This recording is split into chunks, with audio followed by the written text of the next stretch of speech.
दोस्तों जय मसीह। एक बार फिर से आपका स्वागत करते हैं अपने चैनल सकरा फाटक में।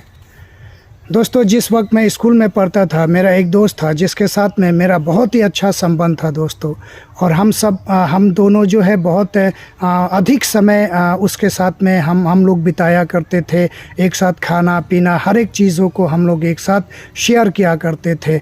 मगर एक बार ऐसा होता है कि उसके साथ में मेरा कुछ विवाद होता है और इस विवाद के कारण हमारा संबंध जो है टूट जाता है और कड़वाहट आ जाता है हम दोनों के बीच में, और हम एक दूसरे से अलग हो जाते हैं। वो दाहिने जाता है तो मैं बाएं जाता हूँ, वो बाएं जाता है तो मैं दाहिने जाता हूँ। एक दूसरे को पसंद नहीं करते, एक दूसरे का हिनाई करते हैं। वो अपने आप को अच्छा बताने का प्रयास करता है, हम अपने आप को अच्छा बताने का प्रयास करते हैं।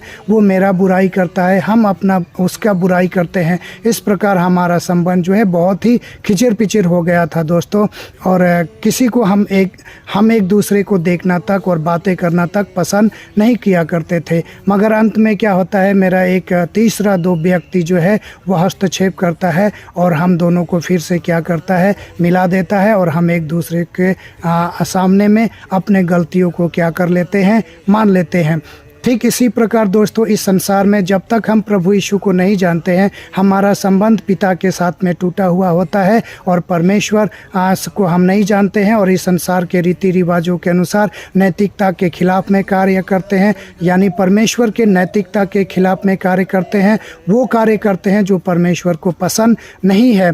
और हमारा संबंध परमेश्वर के साथ में एकदम बिगड़ा हुआ होता है और इसी बिगड़े स्थिति में, इसी पाप में हम जन्म लेते हैं और इसी पाप में एक दिन मर जाते हैं और सीधे उस जगह पे पहुंच जाते हैं जहां पे रोना चिल्लाना और दांत पीसना होता है। क्योंकि उस परमेश्वर के पास में अपने पापी स्वभाव में और अपने आत्मा में पाप को लेकर के हम नहीं पहुंच सकते हैं। इसी सब को लेकर के परमेश्वर ने अपने पुत्र को इस संसार में भेजा और जिसने इस संसार में आकर के हमारे पाप का कीमत चुकाया। और जो अधिकार शैतान के हाथों में चला गया था, इंसान से निकल करके शैतान के हाथों में चला गया था, उस अधिकार को परमेश्वर ने उस शैतान के हाथों से लेकर के फिर से हमारे अधिकार को दिया। और अब वो संबंध जो है परमेश्वर पिता के साथ में हमारा संबंध फिर से, हमारा मेल मिलाप जो है करा दिया। और अब परमेश्वर का वचन कहता है कि अब जो एक बार तुम्हारा संबंध परमेश्वर के पिता के साथ में हो गया है तो तुम हमेशा इस संबंध को क्या करके रखना,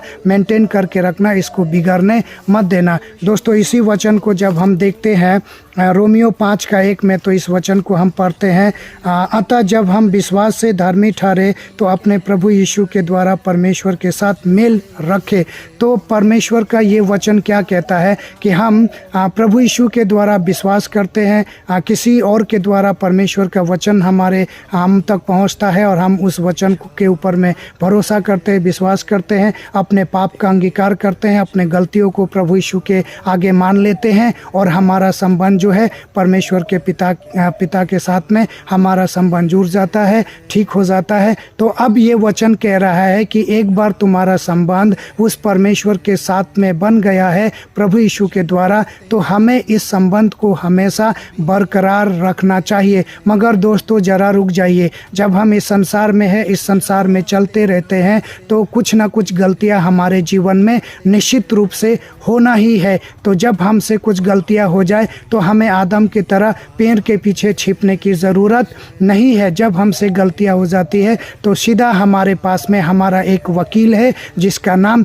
इमानुएल है, जिसका नाम उद्धार करता है, जिसका नाम प्रभु यीशु है। हमें उस वकील के पास में जाना है और उस वकील के पास में जा कर के अपने सर को झुका करके कहना है कि मैंने आपके विरोध में पाप किया, आप मेरे पाप को क्षमा कर दीजिए। दोस्तों इस वचन को अगर हम देखते हैं यूहन्ना की पहली पत्री में 2:1 और 2 वचन जब हम पढ़ते हैं तो वहाँ पे लिखा है कि हे मेरे बालकों, मैं ये बातें तुम्हें इसलिए लिखता हूँ कि तुम पाप ना करो, और यदि कोई पाप करे तो पिता के पास हमारा एक सहायक है अर्थात धर्मी यीशु मसीह, और वही हमारे पाप का प्रायश्चित है, और केवल हमारे ही नहीं वरन सारे जगत के पापों का भी। तो प्रभु यीशु जो है हमारे पापों का प्रायश्चित है। अगर हम रास्ते में, इस रास्ते में हम चल रहे हैं, प्रभु यीशु के रास्ते पे, नैतिकता के रास्ते पे चल रहे हैं और हमारे जीवन से कुछ पाप हो जाता है, तो हमें आदम और हवा की तरह पेड़ के पीछे छिपने की ज़रूरत नहीं है। हमको प्रभु यीशु के पास में जाना है, अपने सर को झुकाना है,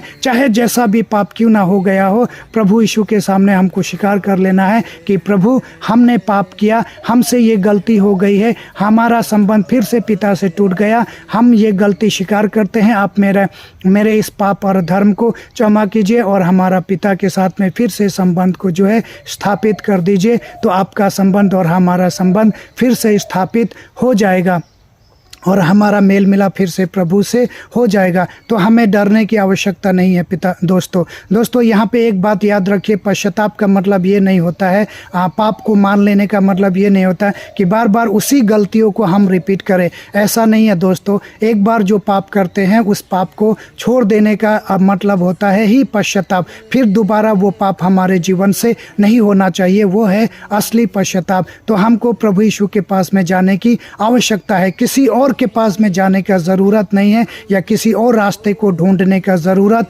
नहीं है, क्योंकि वचन साफ साफ कहता है दोस्तों, जब हम यूहन्ना की किताब पढ़ते हैं 14:6, तो वहाँ पे लिखा है, यीशु ने कहा, मार्ग और सत्य और जीवन मैं ही हूँ, बिना मेरे द्वारा पिता के पास में कोई भी पहुँच नहीं सकता है। यानी हमारा संबंध जो बिगड़ गया था, किसी भी और रीति से हमारा संबंध पिता के साथ में सही नहीं हो सकता है। वो संबंध को सही करने के लिए हमको प्रभु यीशु के पास में ही जाना पड़ेगा और कोई दूसरा रास्ता हमारे पास में नहीं है। तो आपको क्या करना है? केवल प्रभु यीशु के पास में जाना है और यह स्वीकार करना है। अगर आप में से कोई आज के डेट में अपने गलतियों को स्वीकार करना चाहता है, तो ये छोटा सा प्रार्थना आपको करना है। प्रभु, मैं पापी हूँ, मैंने आपके विरोध में पाप किया है, मैं स्वीकार करता हूँ कि मैं पापी हूँ और मेरे अधर्म मेरे जीवन के द्वारा पाप हुआ है, आप मेरे पाप को क्षमा कर दीजिए। मैं विश्वास करता हूँ कि आप इस संसार में मेरे पाप और अधर्म के लिए आए और मेरे ही पाप और अधर्म का आपने कीमत चुकाया,